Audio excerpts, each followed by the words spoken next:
Kozhikode medical കോളേജിനടുത്ത് കോവൂരിൽ ഓട്ടോയിൽ താമസിക്കേണ്ടി വരുന്ന ഒരു കുടുംബമാണ് എനിക്കൊപ്പമുള്ളത്.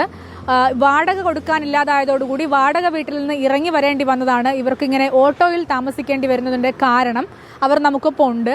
നിങ്ങൾ ഒരുപാട് കാലമായി വാടക വീട്ടിലാണ് താമസം. വാടക കൊടുക്കാനില്ലാത്തതുകൊണ്ട് അവിടെ നിന്ന് വാടക കൊടുക്കാൻ പറ്റാത്തതുകൊണ്ട് ഇറങ്ങിയതാ. ഇപ്പോൾ ഓട്ടോയിൽ എത്ര ദിവസമായി? ഞങ്ങളിപ്പോൾ 4 ദിവസമായി ഓട്ടോയിൽ ഞങ്ങളിപ്പോൾ കിടക്കാൻ തുടങ്ങിയിട്ട്. കാരണം അതുവരെ 1.5 മാസമായിട്ട് ഞങ്ങൾ ഓരോ കടത്തിണ്ണകളിലും അവിടെ ഇവിടെയും പിന്നെ റെയിൽവേ സ്റ്റേഷൻ അങ്ങനെയൊക്കെ ഓരോ സ്ഥലങ്ങളിലാണ് ഞങ്ങൾ ഈ 1.5 മാസമായിട്ട് കിടന്നുകൊണ്ടിരുന്നത്.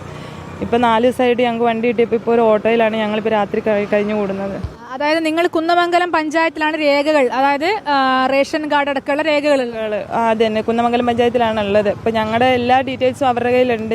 നമ്മളെക്കുറിച്ചെല്ലാം അറിയുകയും ചെയ്യും. അവർക്ക് വീടില്ല. കുറേ ഇതുപോലെ തന്നെ ഒത്തിരി പ്രാവശ്യം ഞങ്ങൾക്ക് ഇതുപോലെ ഇറങ്ങേണ്ടി വന്നിട്ടുണ്ട് വാടക കൊടുക്കാൻ കഴിയാണ്ട്. പക്ഷേ ഇപ്പോൾ ആരും നമ്മളിപ്പോൾ സഹായിക്കാനും ഒന്നുമില്ല. കുറേ ആൾക്കാർ സഹായിച്ചു കേട്ടോ, ഒത്തിരി സഹായിച്ചു. പിന്നെ വീണ്ടും വീണ്ടും സഹായിക്കുമ്പോൾ അതൊരു ബുദ്ധിമുട്ടല്ലേ. ഞങ്ങൾ പിന്നെ ഇപ്പോൾ ഞങ്ങൾ ഭക്ഷണത്തിനൊക്കെ ഇപ്പോൾ ഓരോരുത്തരും അങ്ങനെ എന്തെങ്കിലുമൊക്കെ തന്നിട്ടാണ് ഞങ്ങളിപ്പോൾ ഭക്ഷണം കഴിച്ചുകൊണ്ടിരിക്കുന്നത്. നിങ്ങളിപ്പോൾ കലക്ടർക്ക് ഒരു പരാതി കൊടുത്തിട്ടുണ്ട്? കലക്ടർക്ക് ഞങ്ങൾ ഇന്ന് നിവൃത്തികേട് കൊണ്ടിട്ട് കൊടുത്താൽ. കാരണം എത്ര ദിവസം മക്കളെയും കൊണ്ടിട്ട് തെരുവിൽ കിടക്കുക.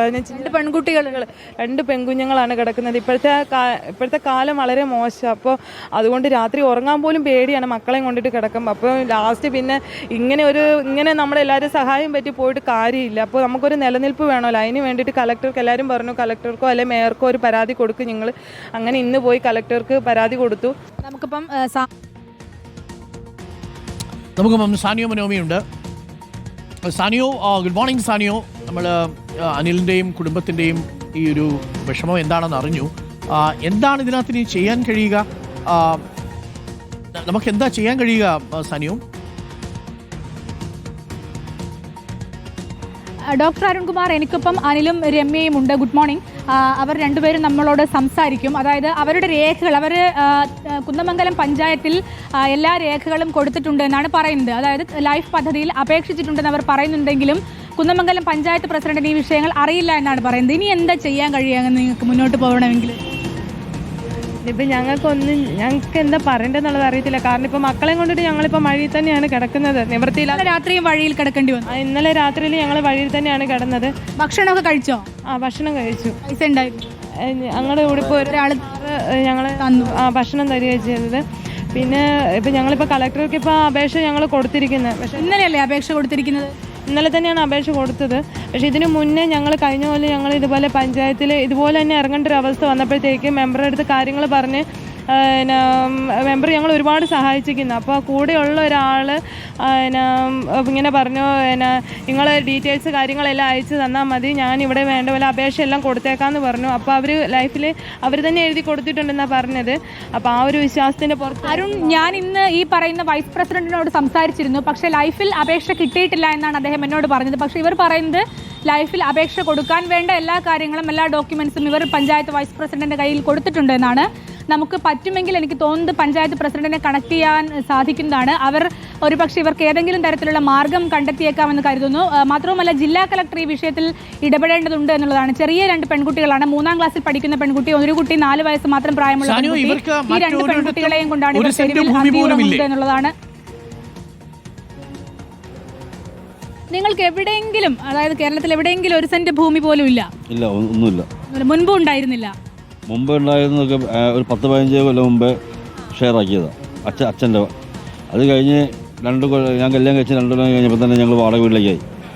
പിന്നെ 11 വർഷമായി വാടക വീട്ടിൽ തന്നെയാണ് ഞങ്ങൾ കഴിഞ്ഞുകൊണ്ടിരുന്നിട്ട്. അന്നും ഓട്ടോ ഓടിച്ചിട്ടായിരുന്നു ജീവിച്ചത്. പക്ഷെ ഇപ്പോൾ ഓട്ടോ ഓടിച്ചിട്ട് എനിക്ക് കിട്ടുന്നില്ല. അപ്പോൾ നമ്മളെ ഈ KSRTCയിലാണ് ഞാൻ നൈറ്റ് ഓടിയത്. അവിടുത്തെ ഡ്രൈവർമാരും അവിടുത്തെ എൻ്റെ കൂട്ടുകാരെ 2 പ്രാവശ്യം എന്നെ സഹായിച്ചതാണ്. KSRTC എന്ന് പറയുമ്പോൾ സ്റ്റാൻഡിലെ ഓട്ടോയിൽ, സ്റ്റാൻഡിലെ ഓട്ടോയിലെ ഫ്രണ്ട്സ് അവർ 2 പ്രാവശ്യം എന്നെ സഹായിച്ചതാണ്. അങ്ങനെ ഉണ്ട്. പക്ഷേ ഇത് അസുഖത്തിനോ ഒരു അസുഖമൊക്കെ വരുമ്പോൾ അതും ഒരു പ്രധാനപ്പെട്ട കാര്യമാണ് അരുൺ. ഇവർക്ക് 2 പേർക്കും അസുഖങ്ങളുണ്ട്. രമ്യക്കാണെങ്കിൽ കാഴ്ച മങ്ങുന്ന അസുഖമുണ്ട്. അങ്ങനെ പ്രശ്നങ്ങളൊക്കെ ഉണ്ട്. ആ ചികിത്സ കൂടി കൊണ്ടുപോകേണ്ടത് കൊണ്ട് തന്നെ ഇവർക്ക് വാടക കൊടുക്കാൻ കഴിയുന്നില്ല. ഓട്ടോയുടെ വാടക, വീടിന്റെ വാടക, ഇതൊക്കെ കൊടുക്കാൻ കഴിയുന്നില്ല എന്നാണ് അവർ പറയുന്നത്. അരുൺ, ഇപ്പോഴും ഇവർ ഓട്ടോയിൽ തന്നെയാണോ രാത്രി ഉറങ്ങുന്നത് ഈ 2 പിഞ്ചു കുഞ്ഞുങ്ങളുമായിട്ട്? അത് ഇന്നലെ രാത്രി ഞാൻ എടുത്ത ഡഫാണ് ഇപ്പോൾ നമ്മൾ കണ്ടത്. ആ ഡഫ് എടുക്കുന്ന സമയത്ത് അവർ ഓട്ടോയിൽ കഴിയുകയായിരുന്നു. പക്ഷേ ആ ഓട്ടോ മറ്റൊരു വ്യക്തിയുടേതായതുകൊണ്ട് നമുക്ക് ആ ഓട്ടോ കാണിക്കാൻ കഴിയില്ല. സ്വാഭാവികമായും കുഞ്ഞുങ്ങൾ ചെറുതായതുകൊണ്ട് അവരെയും കാണിക്കാൻ കഴിയില്ല. ഇപ്പോഴും തൊട്ടടുത്ത് ഓട്ടോ നിർത്തിയിട്ടുണ്ട്. ഇന്നലെ രാത്രി പ്രാഥമിക കാര്യങ്ങളൊക്കെ നിർവഹിക്കാനും അലക്കാനും കുളിക്കാനും ഇതിനൊക്കെ നിങ്ങൾ എന്താ ചെയ്യുക?